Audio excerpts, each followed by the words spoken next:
In the name of Allah, the entirely merciful, the especially merciful. I swear by this city, Mecca. Commentary. I swear by this city. Surah Al-Balad, Ayah 1. The particle no in the beginning of this sentence has no meaning here. Such particles in Arabic language are commonplace. However, the more appropriate view is that when a surah begins with Allah, no followed by an oath, it was revealed in refutation to a false assumption of the opponents. In other words, Allah is saying, no, what you the unbelievers are saying or thinking is not correct, that the truth is what we are swearing about. The word Al-Balad, the city, refers to the holy city of Mecca, as in Surah At-Tin, Ayah 3, where Allah swears an oath by this peaceful city of Mecca. The adjective attached to the city is peaceful. This shows the superiority and honor of Mecca over other cities. Sayyidina Abdullah ibn Adi, may Allah be pleased with him, reports that when the Holy Prophet of Allah was migrating from Mecca to Medina, he addressed the city of Mecca and said, "By Allah, you are dearer to Allah than the entire earth. If I was not forced out of this place, I would never have abandoned you." Transmitted by Tirmidhi and Ibn Majah Mashari. And you, O Muhammad, are free of restriction in this city. And O Holy Prophet, you are going to be allowed to fight in this city. Surah Al-Balad, Ayah 2. The word hill bears two possibilities. It could be derived from hulul, which signifies to reside in or to descend on some place. In this sense, hillan signifies a dweller or resident, and the verse purports to say that the city of Mecca itself is sacred, and since Holy Prophet Muhammad is the inhabitant of this city, it adds to the sanctity, honor, and glory of the place. Thus, on account of the Holy Prophets residing in that city, its honor and sanctity has been enhanced and augmented. The second possibility is that it is derived from hilatun, which means the thing the doing of which is lawful. From this point of view, hilun could signify one of two things. One, that the pagans of Mecca consider it lawful to do the Holy Prophet any harm, even to kill him, in this city of Mecca, which is so sacred that the doing of harm to a living creature in its precincts, not to say of killing it or hunting it, is strictly forbidden even according to their own belief system. Secondly, this may be a prophecy that the city of Mecca is going to be made lawful for the Holy Prophet in the sense that fighting in it will be allowed for him for a specified time, and he will alight in the city of Mecca, as it happened on the occasion of the conquest of Mecca. On this occasion, all the injunctions and ordinances of the harem were suspended for one day, and it was made lawful to kill the disbelievers. Majari cites three possible meanings and says that all three of them are equally possible. And by the Father, and that which was born of him. And by the Father, and that which he begot. Surah Al-Balad, Ayah 3. The word Walad refers to Holy Prophet Adam, the father of mankind, and the phrase that which he begot refers to his children from the inception of the world to the end of the world. Thus this phrase swears an oath by Holy Prophet Adam and all his children. The subject of the oath follows next, thus. We have certainly created man into hardship. Indeed, we have created man to live in hard struggle. Surah Al-Balad, Ayah 4. The word kabad means labor, toil, or difficulty. The verse purports to say that man's life is a series of hard and toilsome works. Ibn Abbas, may Allah be pleased with him, says, "Man was conceived and held in his mother's womb. The mother bore the pangs of birth, the hardship of sucking the mother's milk, and the difficulty of weaning. This is followed by seeking livelihood and other necessities of life with hardship. Then he endures hardships and long suffering of old age, death, grave, resurrection, of accountability of deeds before Allah, reward and punishment. These difficulties and hardships are not confined to man. Other animals too share them. Man has particularly been mentioned in this connection because of his intelligence. The more the power of a creature's intelligence, the higher the degree of his legal obligation. Lastly, the greatest difficulty and hardship would be born at resurrection and life, after death, when we will be required to give an account of the deeds we might have done throughout our life. Other species of animals will not be required to do this. Some scholars say that no creation suffers as much difficulties or hardships as human beings, despite the fact that his body is smaller and weaker than most other animals. Man's brain power, however, is most powerful. Therefore, he has been specifically mentioned. Swearing an oath by Mecca, Adam and his children, Allah has made it plain that man has been created in difficulties and to endure hardships. This is a proof that man did not come into existence on his own, but his Creator is an all-powerful being who has, in his wisdom, created every species of creation with specific predisposition and capacity of actions. If man had any part in his own creation, he would never have allowed such difficulties and hardships for himself. Hutubai. Absolute comfort without hardship is not possible in the world. Man must be prepared to endure hardships. The oath and its subject makes plain to men that his desire to live peacefully and comfortably in this world, without enduring any hardship, is a silly idea and false notion, which is not possible to happen. Therefore it is necessary for difficulty, hardship, distress, and affliction to befall every person. Since they are bound to befall, a wise person should be in readiness to work hard for something that may help him for an eternal life. The only factor that will help him for this is faith and obedience to the truth. Then, after describing a few of the ignorant disbelievers' qualities, the following verse says about an unbeliever, "Does he think that no one has seen him?" Surah Al-Balad, Ayat 7, that is, his evil deeds. He should realize that his Creator watches every action of his. Does he think that never will anyone overcome him? See Surah Al-Balad, Ayat 4 for the Tafsir. He says, I have spent wealth in abundance. See Surah Al-Balad, Ayat 4 for the Tafsir. Does he think that no one has seen him? See Surah Al-Balad, Ayat 4 for the Tafsir. Have we not made for him 2 eyes? Did we not make for him 2 eyes, and a tongue and 2 lips, and showed him the 2 ways? Surah Al-Balad, Ayat 8-10. The word Nejdain is the dual form of Nejd, which means an elevated or conspicuous road.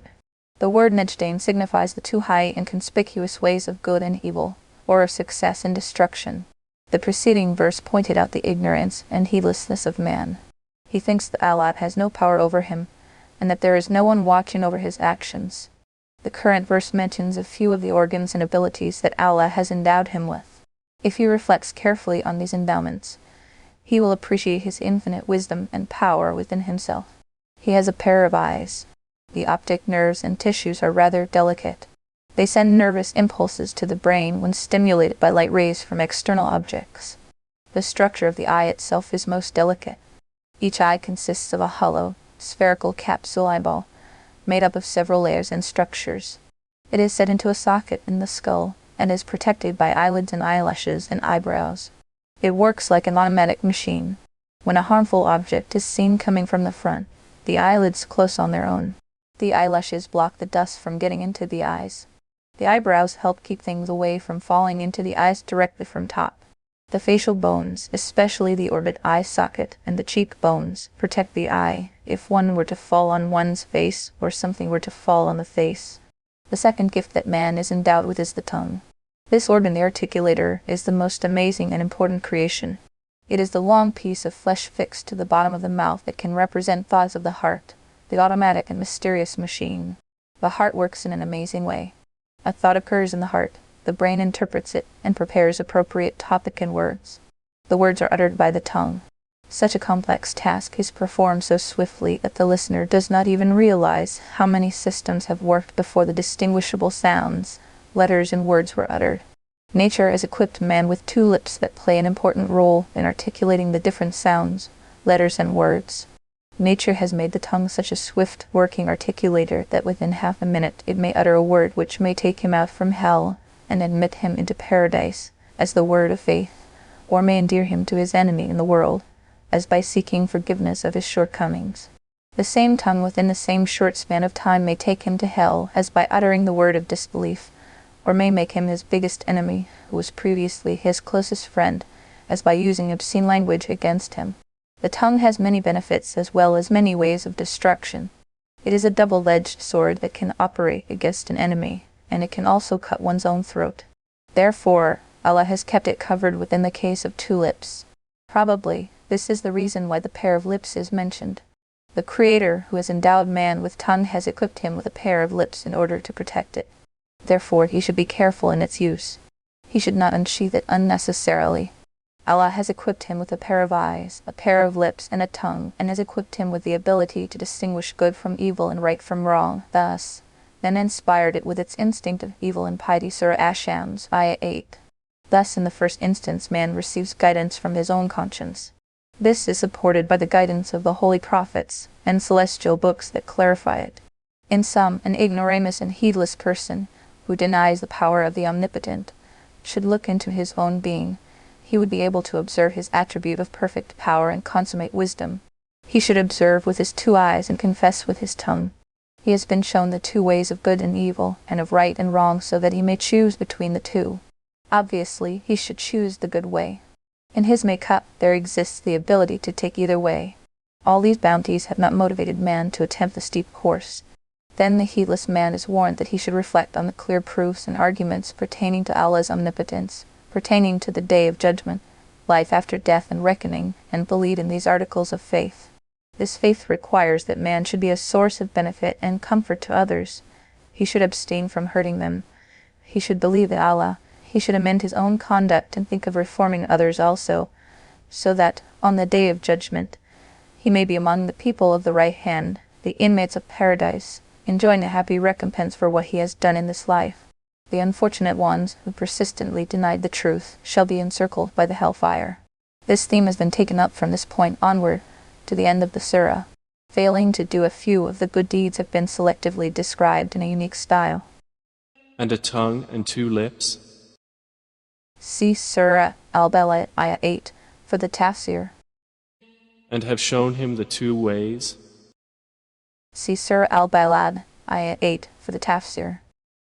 But he has not broken through the difficult pass. Yet he did not make his way through the steep course. And what may let you know what the steep course is?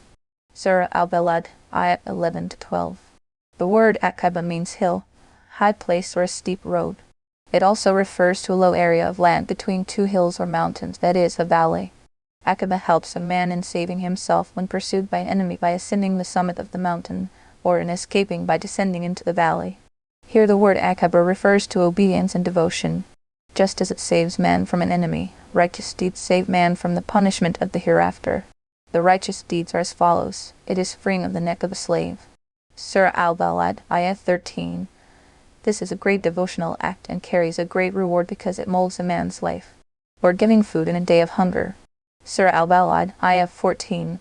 Although it is an act of great reward to feed any hungry person, it carries even a greater reward to feed certain people, as follows: to an orphan near of kin, or to a needy person lying in dust. Surah Al-Balad, Ayah 15 to 16. If an orphan family member is given food to eat, its reward is twofold: for satisfying the hunger of a hungry person, and for maintaining family ties and fulfilling his rights. In a day of hunger. Surah Al-Balad, Ayah 14. It means that feeding him in a day when he is hungry will attract more reward. If an orphan is not a close relative or family member, but he is so poor as to be wallowing in dust, spending on him will yield a greater reward. The poorer the person is, the greater will be the reward for the spender. And what can make you know what is breaking through the difficult pass? See Surah Al-Balad, Ayah 11, for the Tafsir. It is the freeing of a slave. See Surah Al-Balad, Ayah 11, for the Tafsir. Or feeding on a day of severe hunger. See Surah Al-Balad, Ayah 11, for the Tafsir. An orphan of near relationship. See Surah Al-Balad, Ayah 11, for the Tafsir. Or a needy person in misery. See Surah Al-Balad, Ayah 11, for the Tafsir. And then being among those who believed and advised one another to patience and advised one another to compassion. Obligations of a believer. Then he did not join those who believe and advise each other to be patient and advise each other to be merciful. Surah Al-Balad, Ayah 17. The verse points out that the doing only of good actions mentioned in the foregoing verse is not enough for raising the all-round stature of the Muslim community. Good ideals and right principles, combined with continuous and sustained adherence to the path of moral rectitude and teaching of virtues to others, are equally essential for the attainment of the high aim. Thus the verse after faith draws the attention of a believer to his socio-moral obligation to the effect that he ought to teach his other Muslim brothers to be patient and to be merciful. The word sabr signifies to withhold oneself from evil deeds and to act upon good deeds. The word marhama signifies to show mercy to one another or to empathize with others and abstain from hurting them. This embraces almost all the injunctions of the entire religion. Those are the companions of the right. See Surah Al-Balad, Ayah 17, for the Tafsir. But they who disbelieved in our signs, those are the companions of the left. See Surah Al-Balad, Ayah 17, for the Tafsir. Over them will be fire closed in. See Surah Al-Balad, Ayah 17, for the Tafsir.